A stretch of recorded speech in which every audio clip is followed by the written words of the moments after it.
Hi friends, welcome to Tulasi World. అసలే summer. ఈ సమ్మర్లోని పుల్ల మామిడికాయలు ఎక్కువగా ఉండే సీజన్ కదా. ఈ మామిడికాయలతోటి మనం ఎన్ని పచ్చళ్ళు చేసినా, ఎన్ని కూరలు చేసినా ఒక్క ఎండాకాలంలో మాత్రమే కుదురుతుంది. మా పక్కింటి చెట్టుకి చూడండి, చెట్టు నిండా మామిడికాయలు కాసాయి. ఒక కాయ కోస్తే ఏటైపోతుందని ఒక కాయ కోసి తెచ్చాను ఇంటికి. ఈ మామిడికాయ తెచ్చి కోస్తే తీగా ఉంటుంది అనుకుంటే పుల్లగా ఉంది. ఇంకా దీన్ని కూరల్లోనే వేయాలని డిసైడ్ అయిపోయి ములంకాడ ఎదురుగుండా కనిపించాయి. ములంకాడతోటి మామిడికాయ కర్రీ కొత్తగా ఉంటుందని చేసి పెట్టాను. ఇంత పుల్ల మామిడికాయని కూరలు తప్ప అస్సలు తినలేము. ఈ కర్రీ కోసం 2 ములక్కాడల్ని, ఒక మామిడికాయ తీసుకొని ములక్కాయ ముక్కల్ని చిన్న ముక్కలు కట్ చేసుకుని నీటిలో క్లీన్ చేసుకుని పక్కన ఉంచుకున్నాను. ఇప్పుడు వేరే పాలలో 2-3 స్పూన్లు ఆయిల్ వేసుకొని ఇలా మినపప్పు, జీలకర్ర, ఆవాలు ఫ్రై అయిన తర్వాత సన్నగా కట్ చేసిన 2-3 పచ్చిమిర్చి, 2-3 ఉల్లిపాయలు కూడా గోల్డెన్ కలర్ వచ్చే వరకు ఫ్రై చేసుకోవాలి.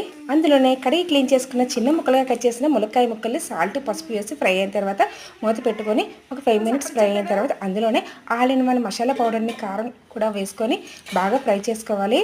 ఉప్పు, కారం, మసాలా పట్టలేగా మూత పెట్టుకొని బాగా ఫ్రై చేసుకోవాలి. ఇందులో నేను కొద్దిగా మునగాకును కూడా కడిగి క్లీన్ చేసుకొని అందులో వేసుకుంటున్నాను. ఈ మునగాకు పిల్లలకేంటి, పెద్దవాళ్ళకేంటి ఐరన్ ఫుడ్, చాలా హెల్త్ బెనిఫిట్స్ కూడా ఉంటాయి ఈ మునగాకులోని.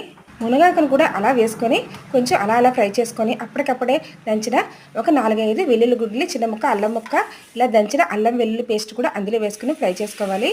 ఈ ములక్కాయ ముక్కలకి ఉప్పు, కారం, మసాలా ఎంత బాగా పడితే ములక్కాయ ముక్క అనేది అంత టేస్ట్గా ఉంటుంది.